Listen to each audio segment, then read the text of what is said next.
Olá, pessoal, tudo bem? Eu sou a professora Adna e hoje iremos falar de enfermagem clínica médica. O nosso tema 4 é patologias do sistema respiratório e os cuidados de enfermagem. Vamos lá? Para falar um pouquinho do sistema respiratório, nós temos que relembrar um pouco a parte de fisiologia e anatomia. Então, a respiração é uma das características básicas dos seres vivos e consiste na absorção pelo organismo de oxigênio e também a eliminação do gás carbônico, resultante de oxidações celulares pelas trocas gasosas. Estes órgãos constituem o sistema respiratório. E anatomicamente, o sistema respiratório pode ser dividido em duas partes: as vias aéreas superiores e vias aéreas inferiores. Relembrando um pouco nossas vias aéreas, o trato respiratório superior, nós temos a cavidade nasal, a faringe e a laringe, e o trato respiratório inferior compõe da traqueia, brônquios, bronquíolos e a parte pulmonar. Os pulmões são órgãos pares, então são dois, em formato de cone, localizado na cavidade torácica. O pulmão direito é mais curto que o pulmão esquerdo, em razão da sua elevação da cúpula do diafragma, a cúpula diafragmática direita, conforme vocês podem observar na imagem. O que ocorre pela presença do fígado. Em compensação, o pulmão esquerdo, ele é um pouco mais largo, porque o coração se desloca para a esquerda. Então, nós temos que pensar que dentro da cavidade torácica tem vários órgãos, né, que ocupam também esse espaço, sendo que temos o coração, o pulmão. Então, os órgãos eles vão se encaixando. Por isso que há essa diferenciação do pulmão do lado direito com o lado esquerdo. O pulmão é separado por regiões, então ele apresenta-se uma ápice, né, a pontinha dele lá em cima, que pode ser palpado acima do terço médio da clavícula. Então, nós conseguimos fazer essa palpação desse ápice pulmonar, pois ultrapassa a abertura superior do tórax. Então, o pulmão ele envolve toda a nossa região do tórax. A sua base fica apoiada sobre o mediastino, então o diafragma, e, portanto, ele é um pouco mais côncavo. E também o pulmão, ele possui alguns lóbulos, ele é separado por lóbulos e possui algumas fissuras. Cada pulmão é dividido em lobos, por uma ou mais fissuras. O pulmão direito, ele é dividido em 3 lobos, por 2 fissuras, uma oblíqua, lateralizada, e outra mais horizontal. O lobo superior ele é dividido entre lobo médio pela fissura horizontal e do lobo inferior pela fissura oblíqua. Por sua vez, o pulmão esquerdo ele apresenta apenas 2 lobos, o superior e o inferior, separados pela fissura ubíqua. A borda anterior do pulmão esquerdo ela é profusa, formando um prolongamento que é chamado de língua, correspondendo ao lobo médio do pulmão direito. Então, observando a imagem, nós conseguimos ver e compreender um pouco mais essas fissuras, essas linhas, fissuras horizontal, fissura ubíqua, onde nós estamos dizendo, a divisão dos lobos, lobo superior direito, lobo médio, lobo inferior direito, e também o lado esquerdo, separado somente por lobo superior e lobo inferior. Então, a imagem, a gente consegue refletir muito para conseguir entender como é essa divisão dos pulmões. Todo o segmento broncopulmonar podem ser considerados como uma unidade clínica e cirúrgica do pulmão, pois é um segmento, esse segmento se colaba por uma doença ou pode ser removido cirurgicamente. O restante do pulmão se distende para ocupar o espaço deixado. Então, o segmento, na imagem, nós estamos vendo o segmento separado por cores. Então, este segmento, ele é considerado uma unidade clínica ou cirúrgica do pulmão, porque ele pode ser removido cirurgicamente E a outra parte do pulmão sadio vai ocupar esse espaço. Nós temos também o mediastino, que é o espaço entre os dois pulmões, envolvidos por uma pleura, é chamado de mediastino. Então, tem uma camada muito fina, chamada de pleura. A pleura e a cavidade pleural. A cavidade torácica, os pulmões estão envolvidos por um saco seroso de dupla parede, chamada de pleura, que apresenta 2 folhetos em continuidade, a pleura parietal e a pleura pulmonar. Nessa pleura, nessas camadas de pleura, que também pode ocorrer alguma inserção, algum acúmulo de líquido, acúmulo de ar, e aí também é considerado, é designado algumas patologias. Então, são toda a formação, os segmentos pulmonares. Agora que já revisamos um pouquinho da parte respiratória dos pulmões, vamos iniciar falando das patologias. Vamos falar primeiramente da pneumonia, que é um processo inflamatório que compromete o parênquima pulmonar, envolvendo as vias aéreas terminais e os alvéolos pulmonares. Então, nós temos toda a árvore brônquica que compõe os brônquios, os bronquíolos e os alvéolos, como nós estamos visualizando na imagem, né?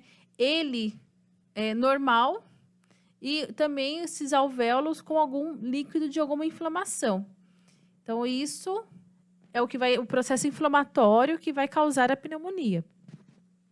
Ela pode ter várias causas, infecciosa, por uma bactéria, um vírus ou fúngica.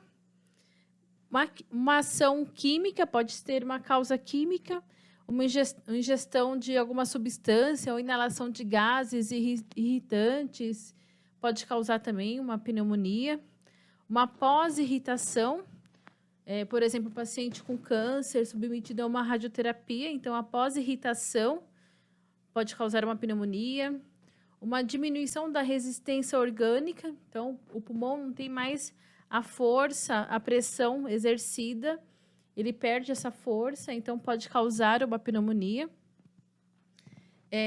Alcoolismo também causa muita pneumonia, depressão do sistema nervoso central, algumas doenças debilitantes, uma permanência prolongada no leito, tudo são causas de pneumonia. Então, lembrando que é um processo inflamatório que compromete o parênquima pulmonar, envolvendo as vias aéreas terminais e os alvéolos pulmonares. Então, a pneumonia, ela envolve os alvéolos, toda a parte de árvore brônquica. Por ser uma inflamação, a pneumonia tem seus sinais e sintomas. É uma hipertermia com calafrios, uma tosse produtiva acompanhada de uma dor, também cefaleia, né, dor de cabeça, prostração, anorexia, falta de apetite, falta de fome, uma sudorese, mialgias, artralgias também, sinais e sintomas da pneumonia, então uma dor generalizada pelo corpo. O diagnóstico principal é o raio-x de tórax, também acompanhado de uma ausculta torácica, uma ausculta pulmonar. Vai solicitar também uma cultura e antibiograma do escarro e também hemocultura e antibiograma, para verificar a incidência dessa pneumonia. Se ela é bacteriana, se ela é infecciosa, se ela é viral, fúngica. O tratamento da pneumonia é a oxigenoterapia, fisioterapia respiratória, drogas medicamentosas, como os antibióticos, né? Principalmente a penicilina, corticoides, medicamentos broncodilatador para dilatar esses brônquios, antitussígenos, também antitérmicos e outras medicações associadas, de acordo com os sinais e sintomas do paciente. Para o paciente com pneumonia, os cuidados de enfermagem são repouso no leito, em ambiente limpo, arejado, controle de sinais vitais a cada 4 horas, principalmente temperatura e oxigenoterapia, saturação, Oxigenoterapia, de acordo com prescrição médica. Mudança de decúbito frequente, né, para evitar essa êxtase das secreções, ou seja, para fazer essa movimentação das secreções. Então, por isso tem que manter, sim, uma mudança de decúbito. Aspirar as secreções, conforme prescrição médica, ou se necessário. Lembrando que a aspiração de secreção em paciente grave é realizada pelo enfermeiro. Estimular a ingestão hídrica, oferecer uma dieta hiperproteica, hipercalórica, promover higiene oral e corporal rigorosa. Proceder aos exercícios respiratórios, isso é muito importante, como, por exemplo, tapotagem, também toda a parte medicamentosa é muito importante. Quem faz os exercícios respiratórios, a tapotagem, é uma ação específica do fisioterapeuta, né? E observar também cianose, né? Baixa hipoxemia. Hipoxemia é uma baixa taxa de oxigenação no sangue, uma dispneia, um desconforto respiratório, tudo isso tem que ser muito bem observado. Essa cianose, ela pode ser central, né? Boca, lábios, língua, ou periférica, né? Distais, dedos das mãos, dos pés. Então, também depende muito do perfil do paciente. Paciente pediátrico tem muita cianose de extremidades. Então, a gente tem sempre que observar essa cianose, essa hipoxemia, essa dispneia também do paciente. Seguindo para uma próxima patologia, vamos falar da broncopneumonia. A broncopneumonia, ou BCP, é uma doença pulmonar onde o tecido pulmonar, normalmente esponjoso, torna-se inflamado, mais sólido e com menor espaço aéreo, menor espaço de ar. Então, na BCP, há um comprometimento pulmonar em torno dos brônquios, bronquíolos e alvéolos, ou seja, em torno da árvore brônquica. Como nós estamos vendo no desenho, na nossa imagem, a broncopneumonia, ela fica localizada mais na árvore brônquica. A pneumonia, ela pega todo um espaço grande maior. Então, nós temos um exemplo da pneumonia lobar, né, de uma região específica do pulmão, e a broncopneumonia, ela está localizada centralmente nos brônquios, nos bronquíolos e nos alvéolos. Tem várias causas, vírus, bactérias, aspiração de algum alimento, né, de água, de suco, normalmente aspiração de algum líquido, né, vômitos, né, principalmente paciente idoso, paciente acamado, criança, pode ter uma broncopneumonia por aspiração do próprio vômito, secreção nasofaríngea, irritantes químicos inalados ou ingeridos, pessoas malnutridas e maus hábitos de saúde. Então, a broncopneumonia tem várias causas. Sinais e sintomas: febre, mal-estar, dor torácica, taquicardia, taquipneia, né? Então, taquicardia, um aumento da frequência cardíaca, taquipneia, um aumento da frequência respiratória, uma tosse improdutiva. A princípio, então, começa com uma tosse mais seca e depois passa a ter uma tosse mais produtiva, mais com catarro, né? Um escarro de cor ferruginosa, não chega a ser sanguinolento, mas uma cor mais de ferrugem, né? O tratamento e assistência de enfermagem, administração de drogas medicamentosas, como os antibióticos, antitérmicos, sedativos expectorantes para amenizar essa produção de tosse, antitussígenos, muita hidratação, alimentação, repouso e oxigenoterapia.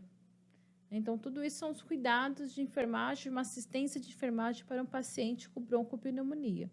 Também temos que observar os sinais de cianose, porque o paciente pode apresentar cianose, principalmente o paciente pediátrico pode apresentar cianose também com uma broncopneumonia. Vamos falar do abscesso pulmonar. É uma infecção purulenta com uma lesão necrótica localizada na cavidade do pulmão. Então, uma lesão bem visual no raio-x, como nós estamos observando aí na imagem. Uma lesão, um abscesso pulmonar circulado aí em vermelho na imagem. A sua causa pode ser por uma aspiração de secreção nasofaríngea ou orofaríngea, uma obstrução brônquica dos bronquíolos, uma tuberculose também, um traumatismo torácico. Então, tem diversas causas, o abscesso pulmonar. Os seus sinais e sintomas é uma tosse produtiva, abundante, com odor fétido. Então, isso é uma característica muito importante nesse abscesso pulmonar. Uma dispneia, então, um desconforto respiratório importante, uma anorexia, uma astenia, uma perda de peso. Como medidas preventivas, nós temos uma prevenção de infecção dentárias, né, um tratamento completo das pneumonias, então vai entrar com antibiótico, é uma prevenção de aspiração de vômitos e de alimentos também, isso é uma medida preventiva para um paciente com abscesso pulmonar. O tratamento e assistência de enfermagem consiste no antibiótico terapia, uma drenagem postural e uma fisioterapia respiratória, além de aspiração de secreção. Então, esses são os tratamentos e os cuidados de enfermagem para um paciente com abscesso pulmonar. A atelectasia, uma outra patologia, ela é a expansão incompleta dos pulmões. A sua causa é a obstrução das vias aéreas inferiores, um pneumotórax, um hemotórax, um derrame pleural ou um tumor intratorácico. Também os seus sinais e sintomas é uma dispneia importante, um desconforto respiratório, uma cianose, uma dor pleural, uma prostração, uma falta de vontade de fazer nada. Assim, o paciente fica bem acamado, bem quieto, ele fica prostrado. O tratamento e assistência de enfermagem é uma broncoscopia, que é um exame específico feito pelo médico, uma remoção da causa dessa atelectasia, uma fisioterapia respiratória. Como nós podemos observar, na imagem nós temos uma região, o pulmão normal, né, um pulmão com atelectasia, um pulmão com uma expansão torácica com dificuldade. Então, nós podemos observar que no raio-x tem um lado um pouco mais preto, né, que é onde é observada a passagem do ar. O lado mais esbranquiçado é o lado da região com atelectasia, uma região com dificuldade de passagem do ar. Então, uma expansão incompleta dos pulmões. Tanto em uma imagem como na outra imagem, as duas imagens, a gente consegue observar que alguma região do pulmão não tem essa passagem de ar, não tem uma expansão completa.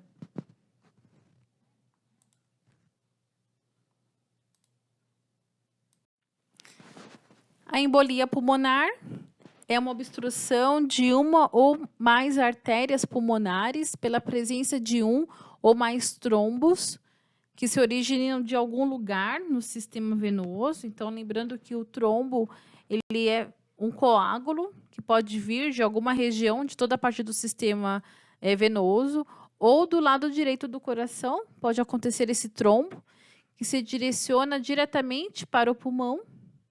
E a maioria dos trombos origina-se das veias mais profundas, das pernas ou em outras localidades, como nas veias pélvicas, no átrio direito do coração. Então, a embolia pulmonar é um trombo que se desloca de alguma região e vai parar na parte do pulmão, vai parar lá dentro do pulmão. Por isso que chama-se de embolia pulmonar. Temos alguns fatores de riscos importantes dos pacientes para ter essa probabilidade maior de uma embolia pulmonar. São os pacientes com veias varicosas, com uma imobilização prolongada. Então, paciente que teve alguma fratura que fica muito tempo com os membros inferiores imobilizados, isso tem um risco maior, especialmente no pós-operatório, os pacientes com pós-operatório, períodos prolongados em posição sentada, por exemplo, viagens longas, alguns tumores, uma idade avançada também, uma obesidade. Pílulas anticoncepcionais é um fator de risco para ter essa embolia, pelo risco de causar mais trombos, roupas apertadas, gravidez, etc. São vários fatores de riscos importantes que nos ajudam a causar trombos e ter uma embolia pulmonar. Os sinais e sintomas é uma dor torácica, uma dispneia, uma febre, uma taquicardia, uma tosse e uma hemoptise.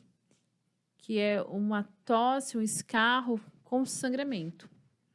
O tratamento é o anticoagulante, vai tomar uma heparina, um anticoagulante, uma terapia trombolítica também, vai retirar esse trombo, com uma medicação, por exemplo, uma streptokinase. Vai ter uma intervenção cirúrgica em alguns casos, com uma embolectomia, uma toracotomia. Então, vai ir lá na região, vai tirar esse trombo, vai tirar essa embolia pulmonar. Esses são os tratamentos do paciente com embolia pulmonar. Cuidados de enfermagem, vai promover a deambulação, os exercícios de perna ativos e passivos para evitar essa êxtase venosa. O que é isso? Vai evitar que essa perna, essa veia fique parada, então vai ter que fazer alguns exercícios, ensinar o paciente a fazer algum exercício, uma deambulação precoce, isso é muito importante. Evitar uma posição sentada por muito tempo. Então, é importante ficar muito tempo sentada, levantar um pouquinho, fazer um exercício com a perna. Roupas muito apertadas, isso é muito perigoso também, tem que evitar. Não deixar catéteres intravenosos por períodos muito prolongados, pode causar um trombo. Uma monitorização da terapia trombolítica e com anticoagulante. Então, em alguns tipos de terapia, vai ser feita com bomba de infusão para ter uma monitorização bem segura. Posicionar o paciente em posição de Fowler para facilitar a respiração, a oxigenação. Que posição é essa? Uma posição semi-sentada. Né? E o uso de meias elásticas, meias de compressão. Também é importante para prevenir trombos, para facilitar o retorno venoso.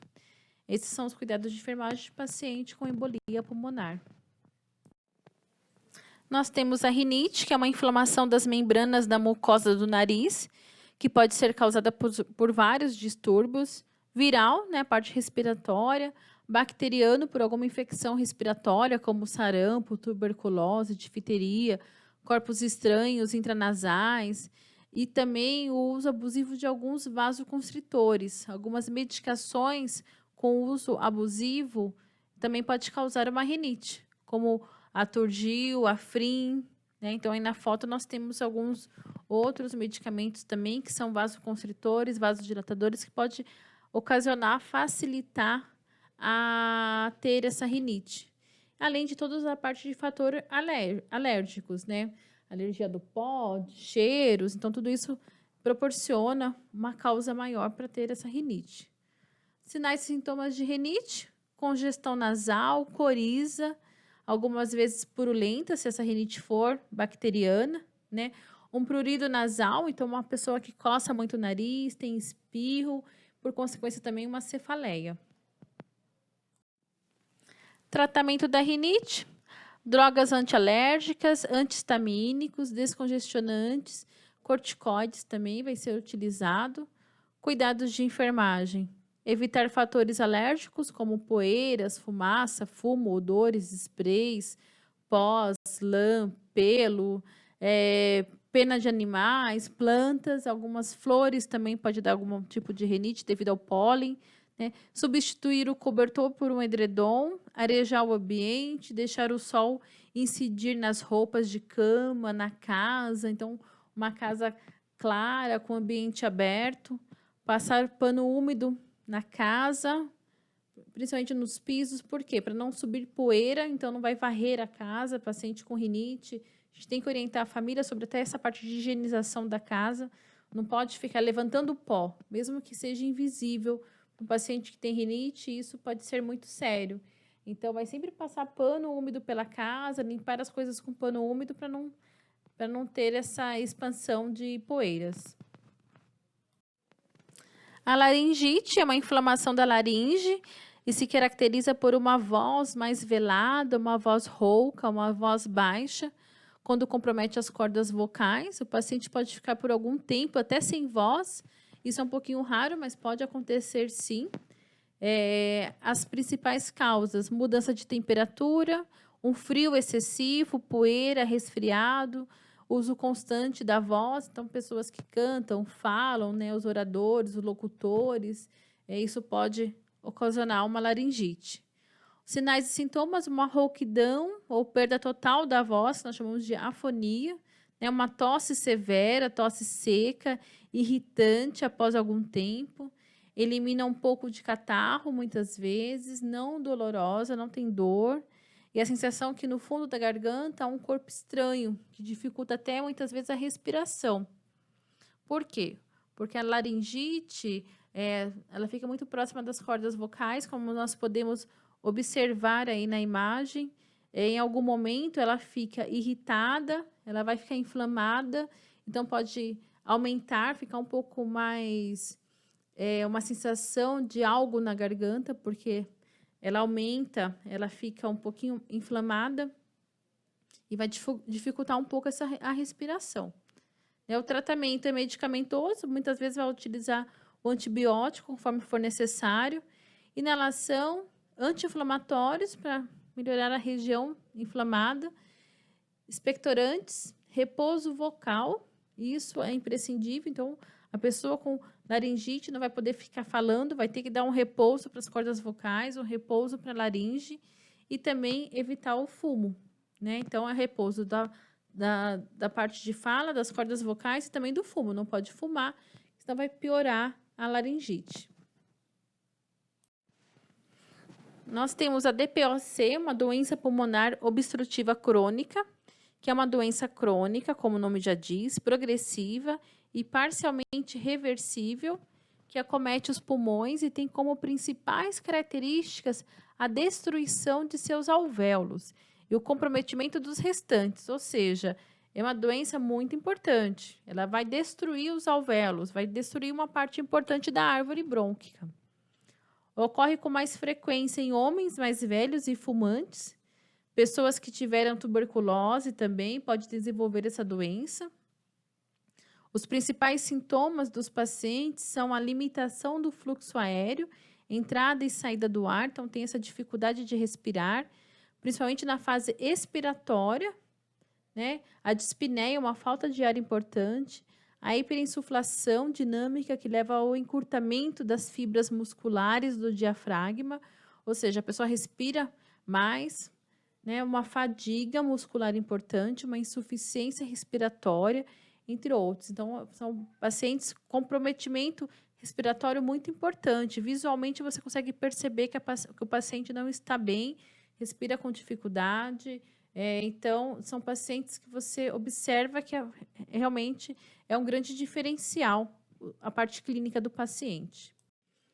Os principais fatores que desencadeiam essa DPOC, um efizema pulmonar, uma bronquite crônica, estão relacionados principalmente ao tabagismo, né, aos fumantes, seguido de exposição passiva ao fumo, aquela pessoa que vive junto com o fumante, a pessoa não fuma, mas ela vive com o fumante, então ela é um fumante passivo, uma exposição à poeira por vários anos, uma poluição ambiental e até fatores genéticos, nos casos que se comprova a deficiência de algumas enzimas relacionada à destruição do parênquima pulmonar, da destruição da estrutura pulmonar.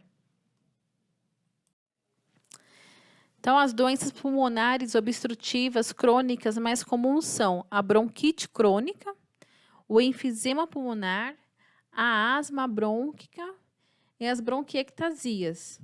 Na imagem, nós podemos observar uma bronquite crônica. Então, nós temos ao lado um brônquio saudável, e nós temos um bronco inflamado, uma inflamação com excesso de muco. Lembrando que é uma doença crônica. Então, o paciente vai ficar sempre assim, né? Nós temos também uma outra imagem do enfisema, uma membrana alveolar saudável, e os alvéolos, eles crescem, se unem e perdem um pouco a elasticidade e a força de expulsar o ar, o que dificulta a respiração. Então, esse é a parte do enfisema. Então, são patologias comuns, crônicas comuns na DPOC. A bronquite é uma inflamação dos brônquios, ela pode ser aguda ou crônica. A aguda geralmente é causada por vírus ou bactérias e dura diversos dias, até mesmo semanas. A bronquite crônica, com duração de anos, não necessariamente causada por uma infecção. onde ocorre o estreitamento das vias aéreas devido à presença de muco, resultando na redução da passagem do ar. Então, nós temos a imagem de um brônquio saudável e de uma bronquite crônica, uma inflamação de excesso de muco. A bronquite, seja ela aguda ou crônica, é caracterizada por tosse e expectoração, que expulsa por meio da tosse secreções provenientes da traqueia, brônquios e pulmões, então isso que é uma expectoração, e sintomas relacionados à obstrução das vias aéreas pela inflamação e pelo expectorado, como, por exemplo, dificuldade de respiração e chiados. Esses são os principais sinais, sintomas da bronquite. O tratamento pode ser realizado com antibióticos, broncodilatadores, entre outras medicações, conforme a sintomatologia do paciente. As causas da bronquite são o contato com vírus e bactérias, o tabagismo, a exposição à poeira por muitos anos, a poluição ambiental, infecções respiratórias, história familiar e história alérgica. Os principais sinais e sintomas é a tosse e expectoração mucoide, de muco ou purulenta com pus, sibilos, o chiado no peito, dispneia, cianose, anorexia, astenia, perda de peso, febre, dispneia aos esforços mínimos, então o paciente não consegue fazer poucos movimentos e já tem essa dispneia, alterações cardíacas e edema de membros inferiores. O tratamento para bronquite, se a causa for tabagismo, vai ser parar de fumar, medicamentos, os broncodilatadores, a oxigenoterapia, a fisioterapia respiratória. Esse é o principal tratamento da bronquite. Como cuidado de enfermagem, é aferir, verificar esses sinais vitais, com ênfase na respiração, então na frequência respiratória, o repouso relativo ao leito, o auxílio para os cuidados pessoais, cuidados com oxigenoterapia, a administração de medicamentos conforme a prescrição médica e observar, comunicar e anotar a realização de exercícios respiratórios, acompanhamento da fisioterapia, isso é muito importante. Vamos aprender um pouquinho sobre a asma. A asma pulmonar é uma doença pulmonar obstrutiva que se caracteriza por um espasmo dos brônquios e bronquíolos devido a fatores alérgicos, edema da mucosa e a produção excessiva do muco. Então, nós temos aí a imagem desse brônquio, esse bronquíolo saudável, ele com asma e numa crise de asma. Há uma vasoconstrição muito importante, então diminui significativamente a passagem de ar. As principais causas é pó domiciliar, né? Então a poeira, principalmente ácaros, né? O pó residencial, exercício físico como corridas que aumenta a atividade física, infecção do trato respiratório, principalmente provocada por vírus, emoções com tensão e preocupação, aspirina e similares ou qualquer outro agente farmacológico que o paciente tenha alguma possível alergia pode desencadear uma asma. O fumo, o ar frio, a poluição, perfumes, cosméticos, inseticidas, entre outros. Então, são vários fatores, causas, que pode ser a causa principal da asma.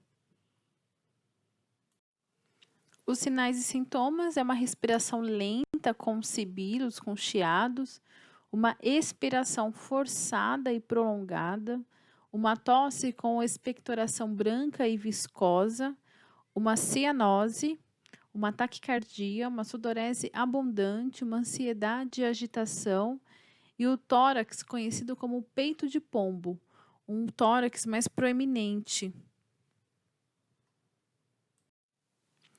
Os cuidados de enfermagem, o tratamento é afastar os fatores desencadeantes desta asma, uma oxigenoterapia, remoção de secreção, ou seja, uma aspiração de vias aéreas, drogas medicamentosas como broncodilatadores, corticoides e antibióticos, nos casos de infecção. Esse é o tratamento e os principais cuidados de enfermagem para o paciente com asma.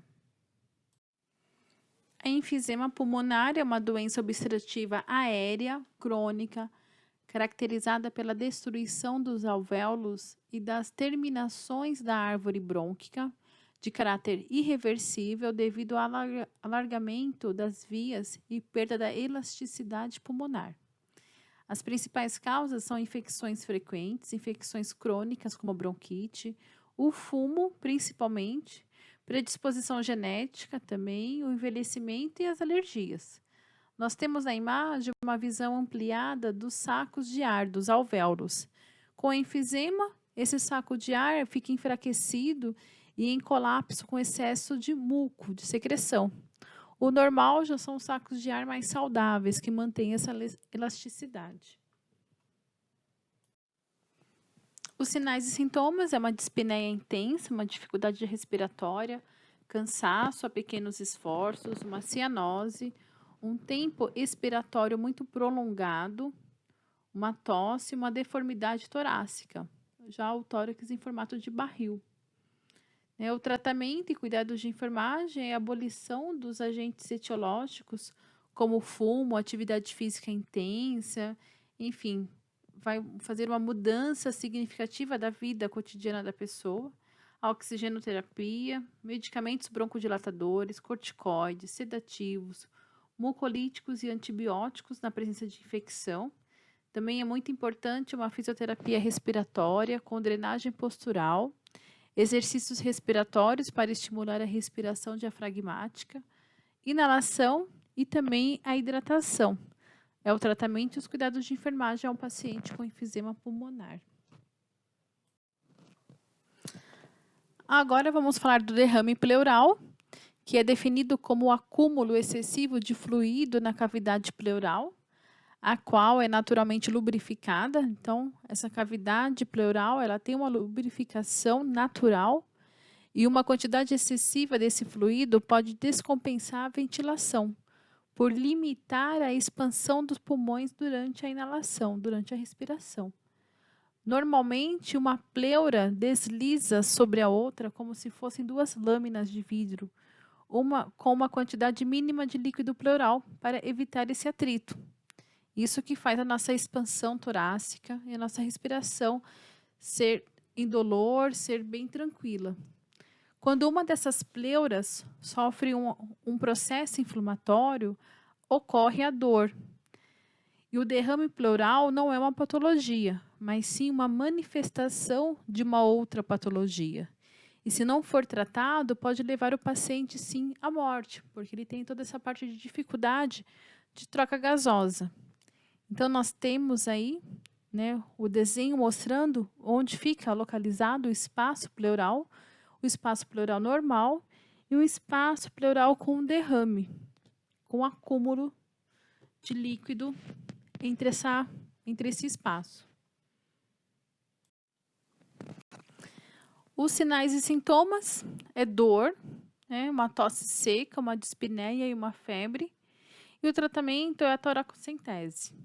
Então, nós podemos visualizar um derrame pleural, nessa imagem de raio-x. Então, o raio-x, podemos perceber que perde essa borda intercostal da região pulmonar. Então, fica todo esse espaço branco. Então, ali tem um derrame.